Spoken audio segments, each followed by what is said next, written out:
It appears on the edge of the horizon, without a word of warning. Like a mirage shimmering in the high desert. A not-so-subtle mix of power and performance. An enduring classic.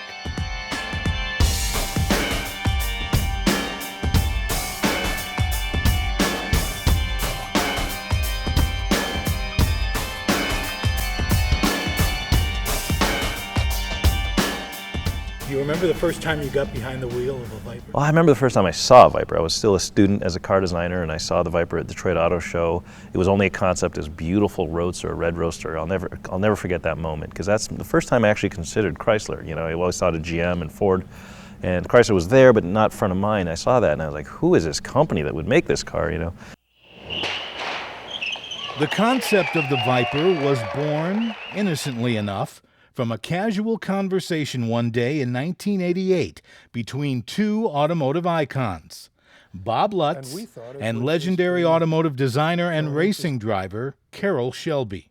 We decided, sitting right there, that we wanted to build, the two of us, was a 60s type muscle car, or Cobra type sport car, two-place sport car with some 90s technology in it.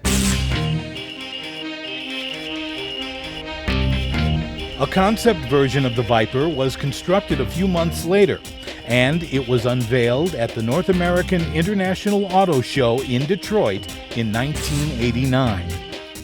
Public reaction was immediate. So much enthusiasm was generated that it was decided to develop the Viper as a standard production vehicle.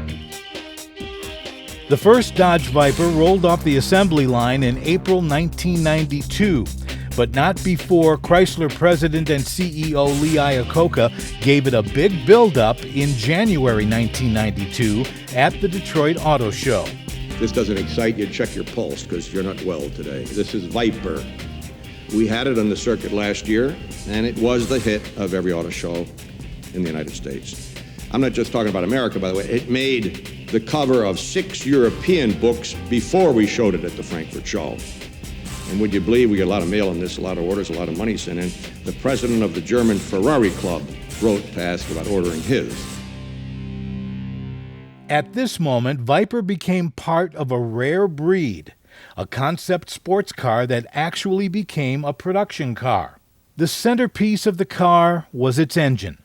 It was based on the Chrysler LA design, which was a truck engine. The original configuration made it too heavy for sports car use, so Lamborghini, then owned by Chrysler Corporation, revamped Dodge's cast-iron Block V10 for the Viper by recasting the block and head in aluminum alloy. The Viper was quickly becoming a cultural icon, so much so it inspired its own TV show. 3, 2, 1. Activate.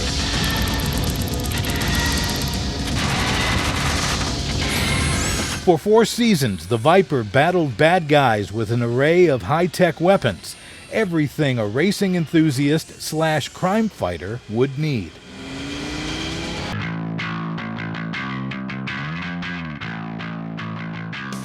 A coupe model called the GTS was introduced in 1996. Vipers could be seen participating often in racing events. The GTS, like its predecessor, was chosen as the pace car for the 1996 Indianapolis 500. The Dodge Viper underwent a major redesign in 2003, courtesy of Daimler Chrysler's Street and Racing Technology Group, or SRT. For many, Viper means racing. After scoring multiple victories at home and abroad, Viper spawned its own racing series, the Viper Cup. The Viper is hand-assembled at the Conner Assembly Plant in Detroit, Michigan, by a team of carefully chosen, skilled workers, each with over 300 hours of training. We'll be ready to build this vehicle, 2013 ZD, and I'm really excited about it. Using a lot of WCM methodologies to return to basic conditions, All of our team has gone through world-class manufacturing training for a lot of the basic tools, and we're starting to incorporate those tools in our daily activities at the plant. July 1st, 2010 brought about the end of production for the Generation 4 Dodge Viper. At this time, Chrysler considered selling off the Viper brand, but Chrysler Group LLC Chairman and Chief Executive Officer Sergio Marchionne announced and introduced a redesign of the Viper for 2012. In autumn of 2011, it was announced that the Generation 5 Viper would debut at the New York Auto Show in April 2012, and that street and racing technology would become a separate brand within Chrysler, with the Generation 5 Viper as its halo vehicle. Well, this is the Viper that almost wasn't. That's why it's so special. I mean, this is a brand that was for sale about 4 years ago when Cerberus was here. They were literally trying to sell the brand off, which is devastating for me and for a lot of us. So there's a lot more. It's a special car in a way it symbolizes the company's resurgence, the company's relevance, the company's passion. And there's a lot of people that didn't want to see it go away just for that. I mean, we're never going to make loads of money on this car. It's not really about that, but it is a symbol of what we're capable of, our passion and our love for the automobile.